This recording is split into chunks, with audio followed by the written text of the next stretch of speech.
Waalaikumsalam warahmatullahi taala wabarakatuh. Waduh. Surga di Kebiorkani. Itu dia, Biarca luar biasa. Hujan banyak di sini, Bang Nuim, tapi yang bocor bukan hanya rumah, tapi data pun bocor di sini, luar biasa. Nah, Bang Nuim, ini kita bincang tentang ratu yang baru saja mangkat ini, kan jadi pemimpin Australia dan New Zealand itu. Bang Nuim ini pernah bersentuhan dengan ratu yang satu ini, sehingga Charles menunggu lama hingga 70 tahun lebih baru digantikan. Nah, bagaimana Ratu Elizabeth ini yang Bang Nuim kenal, dan bagaimana kisah Inggris dengan perjalanan hidup Bang Nuim? Silakan Bang Nuim. Fadal. Ya, saya memulai karir lah sebagai seorang broadcaster di luar negeri memang dengan BBC London. Jadi waktu itu memang punya sedikit ketakjuban karena ya langsung dari Gang Bangkok ya, sebuah desa di pinggir Sungai Deli di Medan ke London dengan Sungai Thamesnya, dan ya tentu sangat terkagum-kagum. Tetapi memang sudah punya sedikit gambaran tentang tata kerajaan di Inggris, tentang keratuan di Inggris. Jadi masih tidak begitu kaget lah, masih bisa dengan cepat menyesuaikan diri dengan keadaan. Dan memang saya pernah membaca misalnya tentang Elizabeth pertama. Jadi dia adalah Elizabeth kedua. Elizabeth pertama itu memang seorang ratu yang sangat luar biasa, yang tidak katanya mau menikah dengan lelaki karena dia ingin menikah dengan negerinya, dengan kerajaannya Inggris. Artinya dia akan mengerahkan segala dana dan dayanya untuk kepentingan kerajaannya, negerinya, rakyat, dan lain sebagainya. Memang kalau kita lihat ya, kehidupan seorang Ratu Elizabeth itu sebagai seorang ratu tentunya dielu-elukan, tetapi saya pikir beban yang harus dipikulnya sangat luar biasa. Selalu dikatakan bahwa ada kekuasaan kerajaan atau keratuan di Inggris. Tidak ada kekuasaan. Tidak ada. Yang ada itu hanya wibawa. Kekuasaan berada di tangan rakyat. Artinya dari tangan rakyat disalurkan melalui pemilihan umum kepada para wakil rakyat yang kemudian bertugas di dalam parlemen, memilih Perdana Menteri memilih kabinet, dan kabinet yang punya kekuasaan tapi terbatas karena ada hukum. Jadi tidak bisa sewenang-wenang. Kita lihat saja apa yang terjadi baru-baru ini dengan Boris Johnson. Meskipun dia seorang Perdana Menteri, tetapi karena dia telah melanggar peraturan COVID-19 misalnya, akhirnya apa? Dia harus meletakkan jabatan, harus mengundurkan diri, gentleman. Dalam hal ini kita harus mengakui bahwa mereka itu perkasa, satria, dan lain sebagainya. Ini yang ditunjukkan oleh peristiwa yang menyangkut misalnya Boris Johnson. Jadi ratu itu hanya punya wibawa, tapi kerjanya beratnya luar biasa. Selain gunting pita sana, gunting pita sini, ratu itu juga saban hari.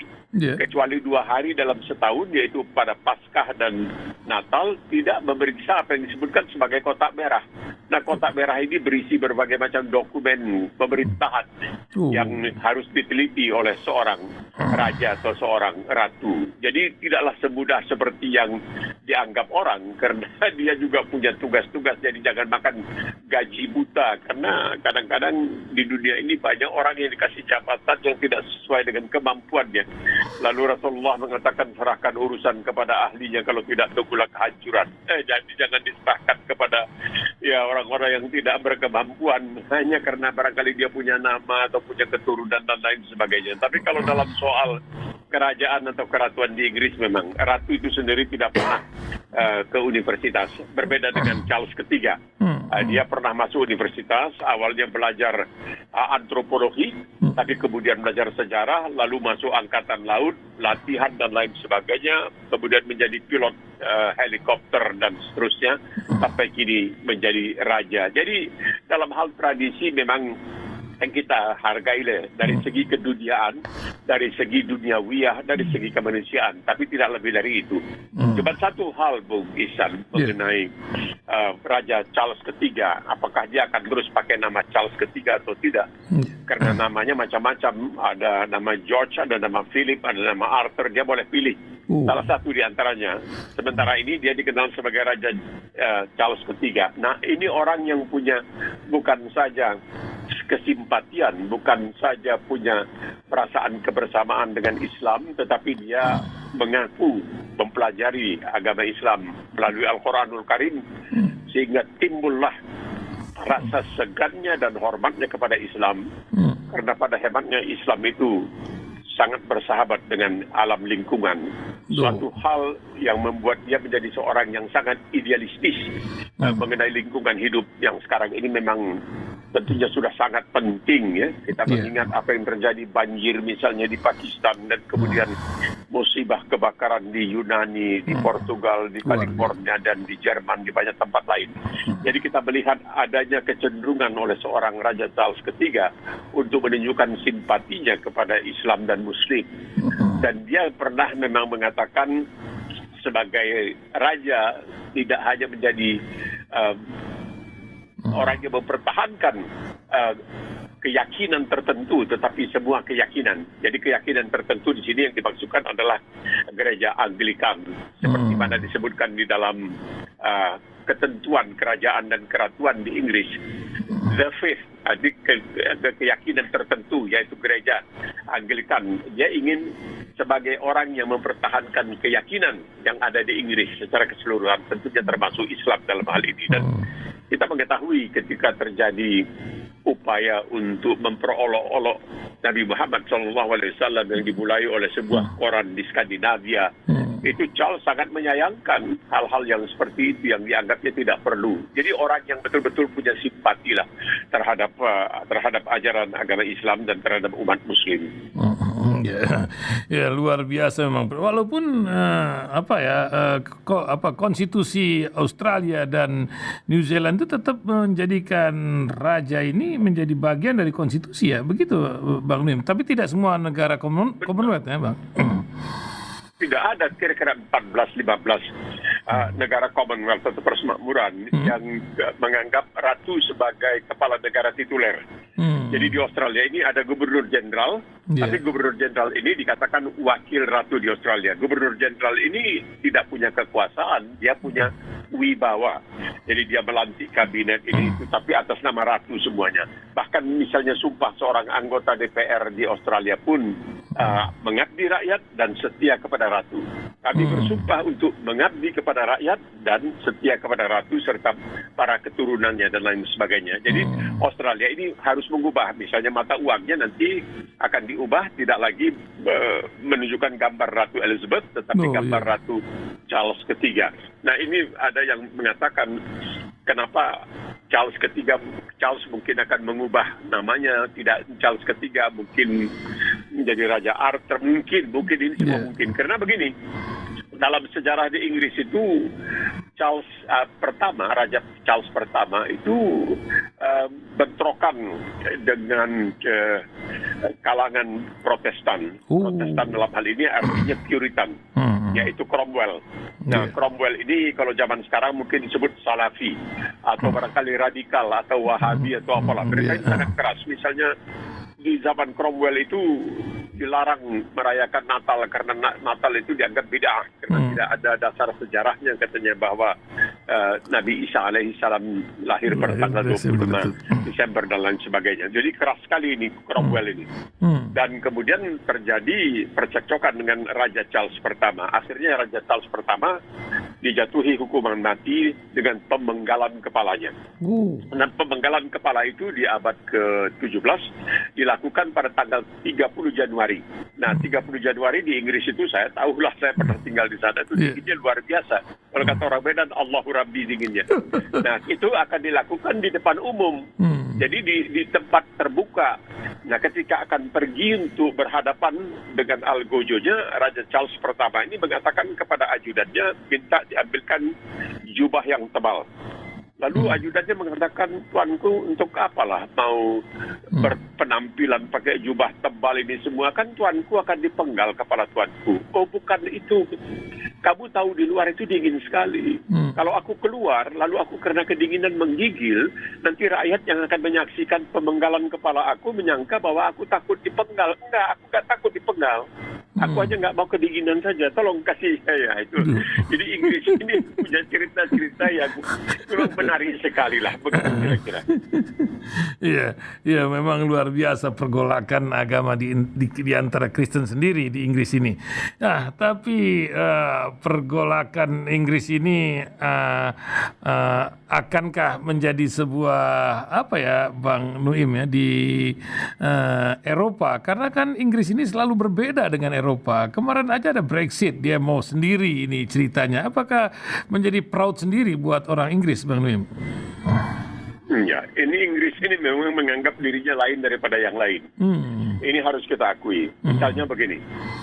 Ketika selesai Perang Dunia Kedua, Winston Churchill menyampaikan amanat di depan sidang gabungan Kongres Amerika Serikat.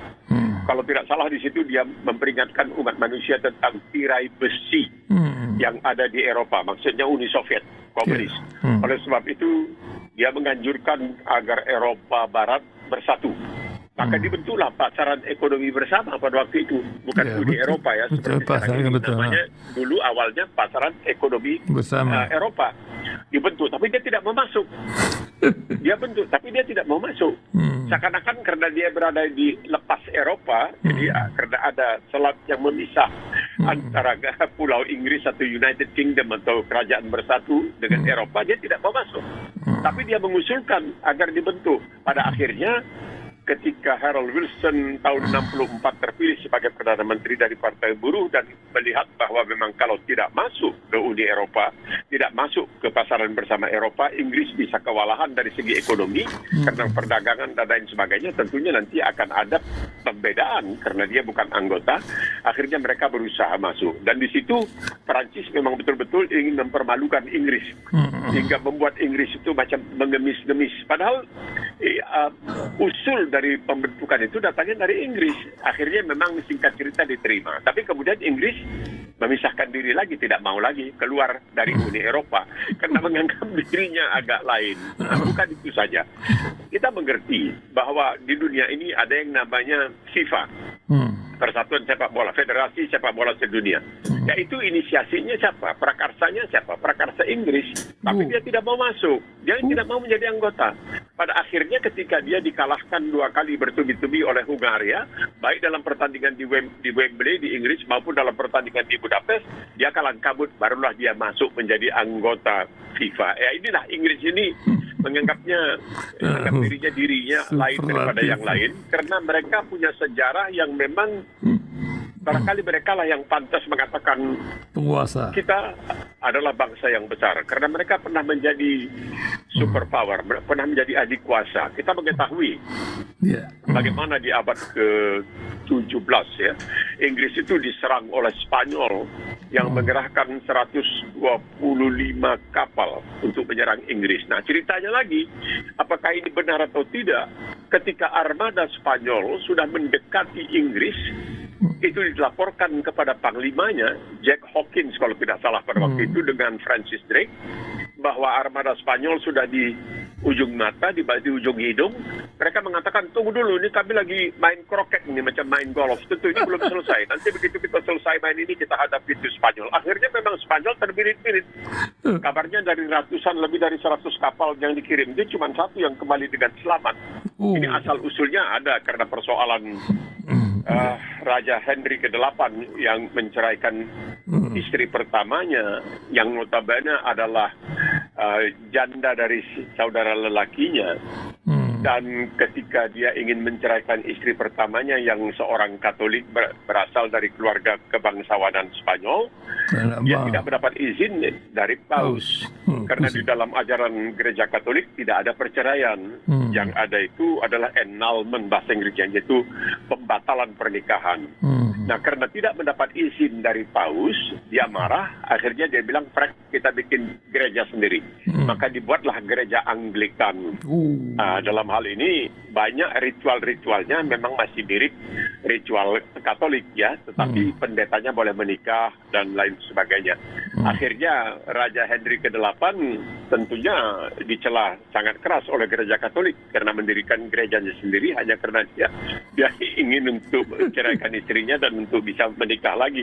Akhirnya dia menikah sampai berapa istrinya itu dipenggal juga oleh Raja Henry ke-8 yang salah seorang putrinya bernama Elizabeth menjadi Ratu Elizabeth pertama. Tapi pada waktu itu kesetegangan antara gereja Katolik dengan gereja Anglikan memang sangat keras dan sangat dimusuhi orang-orang Katolik pada waktu itu. Banyak yang harus menyamar dan pura-pura telah masuk agama Anglikan karena tidak mau ketahuan masih tetap menjadi orang Katolik. Jadi punya sejarah juga peperangan antara Katolik dengan Protestan di Inggris. Ya, Bang Nuim, ini kemarin ini 9 September ya, 9/11 ini 21 tahun sudah berlalu, tapi rakyat Afghanistan masih menjadi momok ya karena dananya yang diblokir di Amerika itu akan diserahkan kepada korban 9/11. Apakah masih signifikan kita mengingat sebuah tragedi yang entah macam mana ini asli atau tidak skenarionya? Bagaimana Bang Nuim melihat 21 tahun dari kejadian 9/11 ini, Bang? Pernah ada seorang wartawan senior Amerika ketika wawancara dengan BBC, saya ingat dia mengatakan minta maaf karena kami sebagai jurnalis katanya kurang banyak bertanya dalam kasus apa yang disebutkan 9/11 yaitu tanggal 11 September. Jadi kalau di Amerika itu bulannya dulu, baru tanggalnya. Jadi 9/11 artinya bulan September, bulan 9, tanggal 11. Tapi menariknya di sini mengisahkan adalah 9/11 itu di Amerika itu adalah panggilan darurat. Kalau panggil polisi, panggil ambulans, itu orang teleponnya memutar 911. Ini bikin orang jadi mulai bertanya, apakah benar orang-orang Arab yang dikatakan baru belajar berapa bulan bawa pesawat ringan di Florida, pada akhirnya bisa mengambil alih pesawat penumpang jet yang terbang dengan kecepatan lebih dari 800 km satu jam, kemudian mengalihkannya dari jalur penerbangannya untuk menghantam menara World Trade Center. Ini pertanyaan saya pernah mendengar ini langsung dari seorang pilot Garuda di Melbourne. Nah, kejadiannya di Australia hari Selasa atau Rabu waktu itu tanggal 11 September itu, dan hari Jumat ketika salat Jumat jumpa dengan pilot Garuda yang baru tiba dan harus tinggal di sini sebelum nanti berangkat lagi untuk membawa pesawat yang datang dari sini. Jadi ngomong-ngomong mereka mengatakan wah itu penghinaan juga katanya kalau memang orang-orang Arab yang baru belajar bawa pesawat 3 bulan sudah bisa ambil alih pesawat segede itu, karena pertama katanya yang paling penting diperhatikan, setiap kita bawa pesawat itu kita telah ditentukan jalur penerbangan kita. Kalau kita keluar dari jalur itu kita ditegur. Nah, kalau di Amerika katanya itu ada NORAD. NORAD itu kependekan dari Pertahanan Udara Amerika Utara. Kalau ada pesawat yang keluar dari jalur, diperingatkan supaya kembali ke jalurnya, tidak juga kembali, maka akan naiklah pesawat tempur F-14 atau 16 atau apa untuk mengejar dan untuk mengawal supaya kembali ke lajurnya. Nah, ini pesawat berangkat dari New Jersey. Menuju dia harusnya tidak melewati New York. Dia harus saja lurus saja ke barat sana. Ini kok dia singgah ke New York? Kok dia keluar dari jalurnya, kok tidak diapa-apakan? Nah, ini pertanyaannya.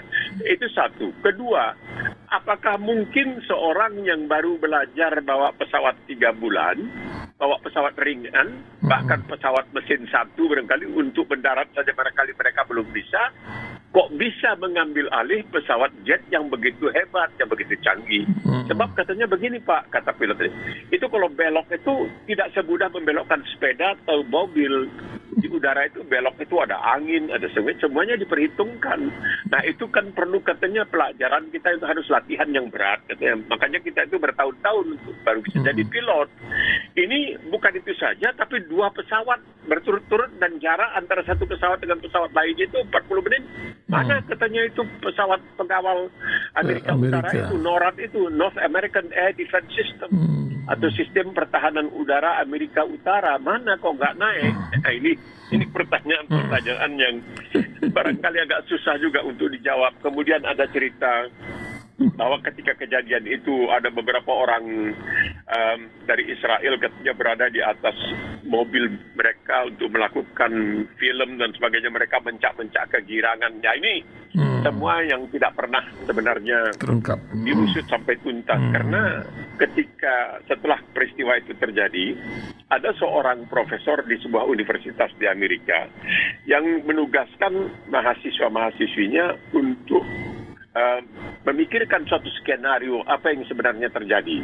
Kabarnya profesor itu langsung dipecat karena tidak menerima versi dari apa yang oleh pemerintah terjadi, yaitu ada orang-orang Arab dengan bersenjatakan pisau untuk buka kota, itu pisau yang bisa disembunyikan mata tajamnya untuk buka kota, mengambil alih pesawat jet penumpang yang begitu besar, yang begitu canggih, lalu menerbangkannya keluar dari jalur penerbangan selama puluhan menit, tidak dikejar oleh pesawat tempur. Nah, ini hal-hal yang menimbulkan pertanyaan yang barangkali perlulah untuk dijawab. Sebab ada yang mengatakan mungkin itu hanya sebagai suatu dalih untuk menghantam Irak.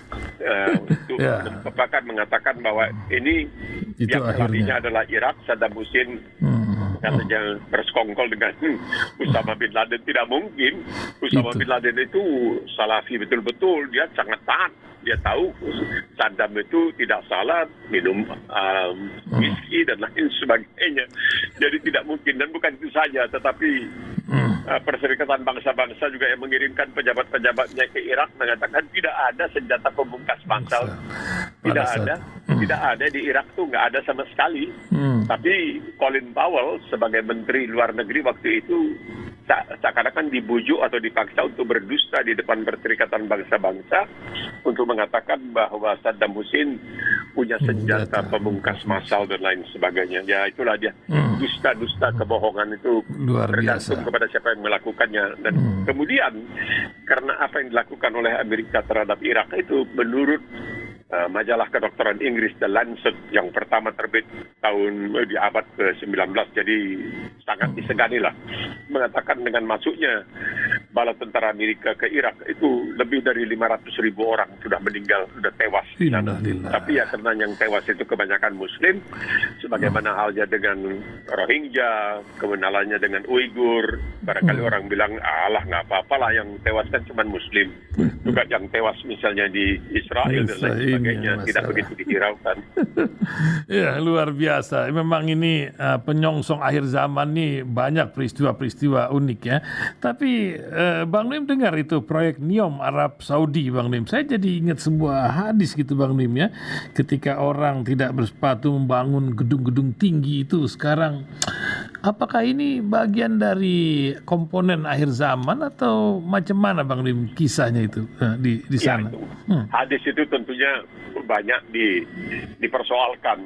Itu sifatnya hadis karena tidak ada batas dari kemampuan manusia, sampai-sampai Allah SWT mengatakan ya ma'syarul jinni wal ins in istata'tum, kalau kamu bisa menembus bumi ya tembus saja, pergi ke Antartika. Tapi tidak dijanjikan kepada sesuatu agama atau bangsa ya ma'syarul jinni wal ins. Nah, jadi NEOM ini anehnya diambil dari dua kata kalau saya tidak salah. Neo dari bahasa Yunani yang artinya baru. Neo baru, jadi seperti kata Soekarno dulu, neokolonialisme, neoimperialisme, neo-NEO.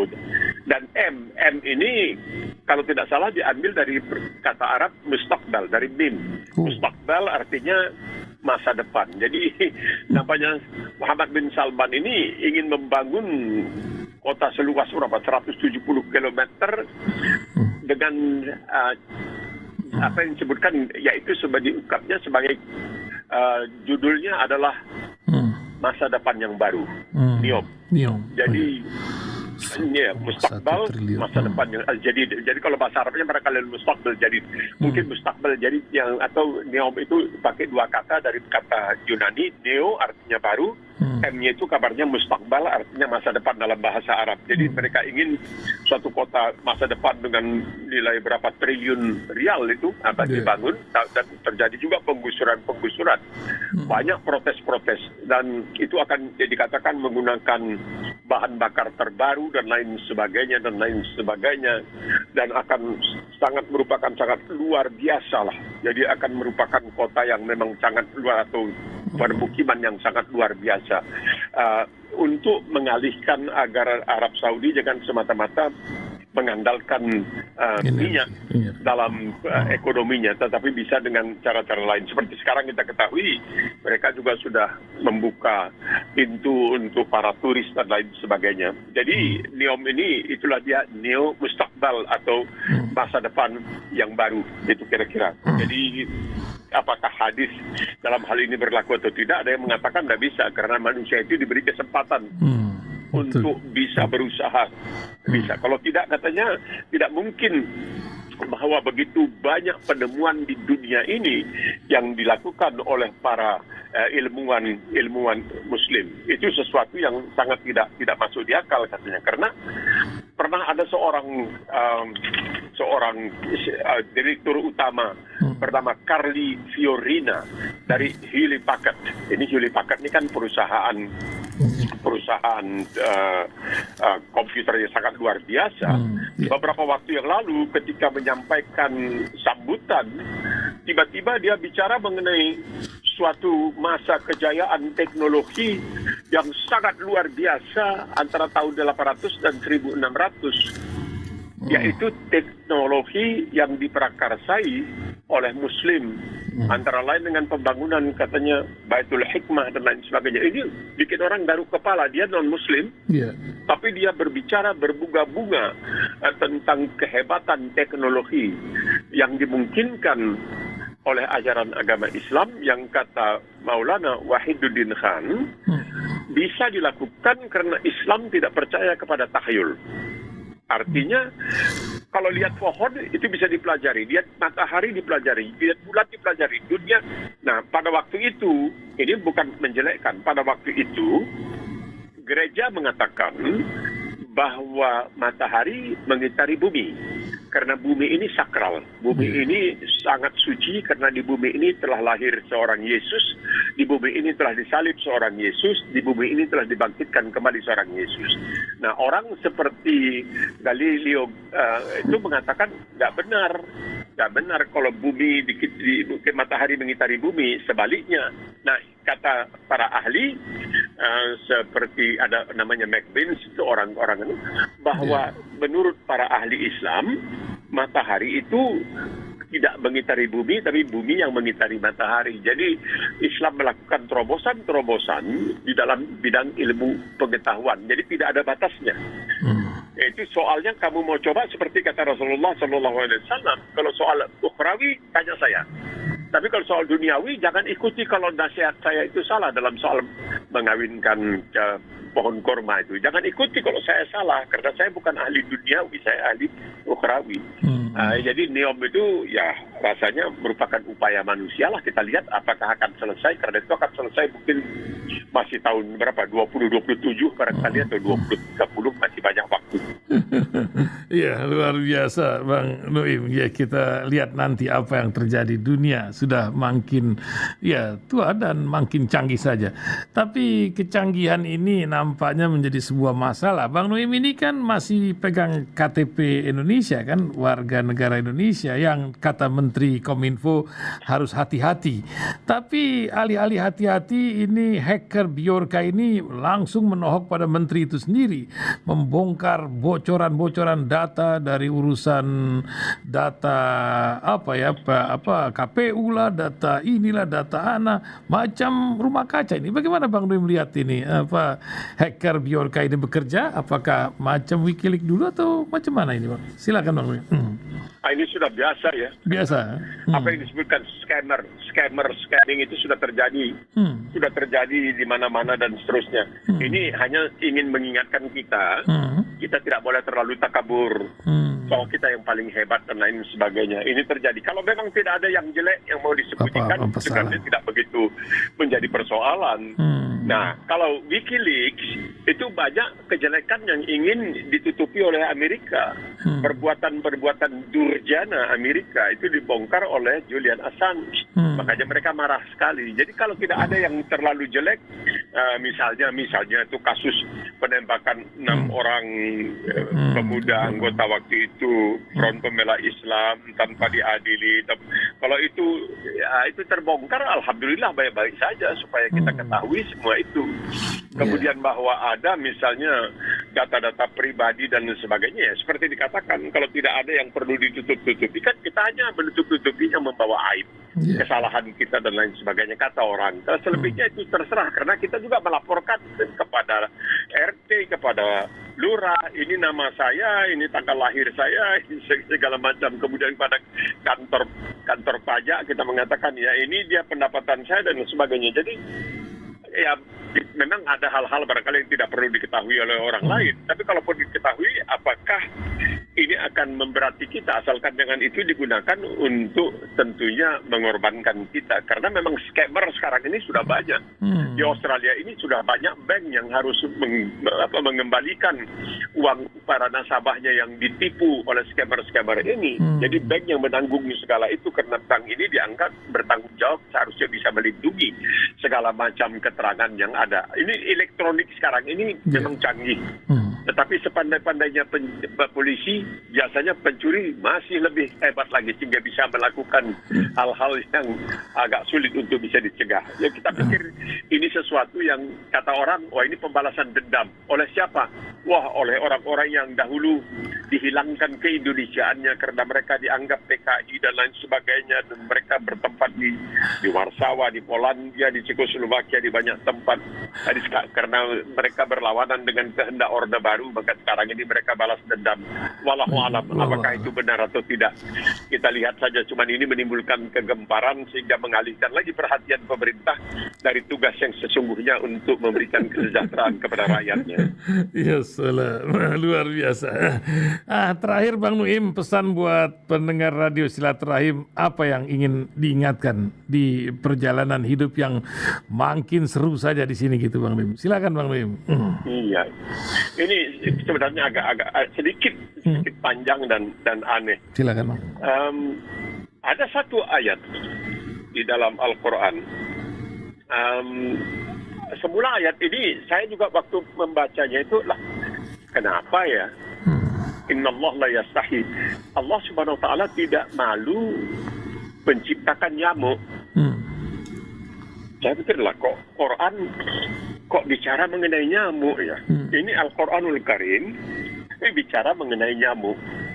Tapi kemudian datang seorang ahli dari Kanada ke Australia. Dia keturunan Jepang, namanya David Suzuki. Lalu dia dalam ceramahnya di sini mengatakan kita manusia ini sombongnya luar biasa. Padahal katanya kita kalau dibandingkan dengan nyamuk, kita nggak ada apa-apanya. Saya bilang, ini apa-apaan nih orang? Nyamuk itu bisa jalan di langit-langit rumah katanya. Langit itu, nyamuk itu kenal satu sama lain. Kok kita nggak bisa kenal nyamuk? Kita mesti lihat dia di bawah surya kanta. Wah, hebat juga nih saya pikir orang Kanada ini. Dia bicara yang dalam Quran ada innallah la yastahi, bahwa Tuhan tidak malu menciptakan nyamuk. Kemudian ada buku saya baca mengenai nyamuk. Dalam buku ini dikatakan bahwa nyamuk adalah mesin pembunuh yang paling efisien di dunia. The most effective killing machine. Loh, saya bilang nyamuk ini dahsyat sekali. Dikatakan lagi bahwa nyamuk ini mampu menewaskan makhluk yang 5.000 kali lebih besar dari dirinya. Nyamuk menewaskan makhluk yang 5.000 kali lebih besar dari dirinya. Makhluk apa itu? Ya manusia antaranya. Sedemikian rupa sehingga itu ada binatang namanya karibo di Amerika. Mungkin orang bilang itu barangkali kerbau, mungkin asal dari. Nah, karibo ini kalau musim panas, dia itu semacam menjangan ya, kulitnya tebal, dia lari ke utara kalau musim panas, karena nggak tahan dibuat nyamuk. Tidak tahan dia dibuat oleh nyamuk. Ini tidak sia-sia kalau Allah Subhanahu wa taala. Jadi bukan Nabi Muhammad yang menyampaikan bahwa hampir 1.500 tahun yang lalu sebelum semua ini ketahuan oleh manusia. Allah mengatakan, sesungguhnya Allah tidak malu menciptakan nyamuk sebagai suatu perumpamaan. Nah, itulah saudara, kalau nggak percaya juga kepada Al-Quran, waduh, mau percaya kepada apa ya? Jangan mau percaya kepada isapan jempol. Kalau nggak percaya juga kepada Al-Quran, wah susah itu. Masya Allah. Ayatnya nanti saya carikan dalam Al-Baqarah ada. Inna Allah la yastahi. Allah tidak malu menciptakan nyamuk. Bayangkan dalam Al-Quran ini buku yang bicara mengenai peradaban, mengenai itu bicara mengenai nyamuk. Rupanya nyamuk ini sangat luar biasa.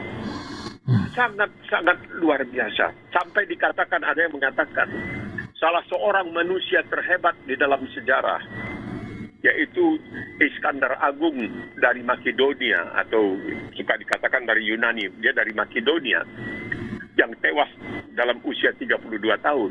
Umur berapa tahun? Belum lagi 20 tahun sudah memimpin bala tentara, mendirikan kota di Mesir namanya Iskandaria, dari perkataan dia Iskandar, nama dia Alexandria dan lain sebagainya, sampai ke Afghanistan. Dia yang membangun kota Herat di Afghanistan. Diceritakan bahwa dia itu tewas karena malaria digigit nyamuk. Macam mana ini? Manusia yang begitu hebat memimpin bala tentara di depan waktu itu mati karena nyamuk. Al-Quran kemudian bicara mengenai Tuhan Allah SWT tidak malu menciptakan nyamuk. Nah, itulah dia agama kita yang maha luar biasa ini. Masya Allah, luar biasa. Kita jangan pernah mengecilkan sesuatu. Ternyata itulah membuat berantakan. Banyak cerita ini, urusan kecil ini menjadi berantakan dari kisah besar lainnya. Terima kasih Bang Nuim Hayat, pagi ini telah memberikan pencerahan untuk pendengar Radio Silaturahim. Kita ketemu lagi hari Senin mendatang. Begitu Bang Nuim ya? Insyaallah. Insyaallah. Assalamualaikum warahmatullahi wabarakatuh Bang Nuim. Waalaikumsalam warahmatullahi wabarakatuh.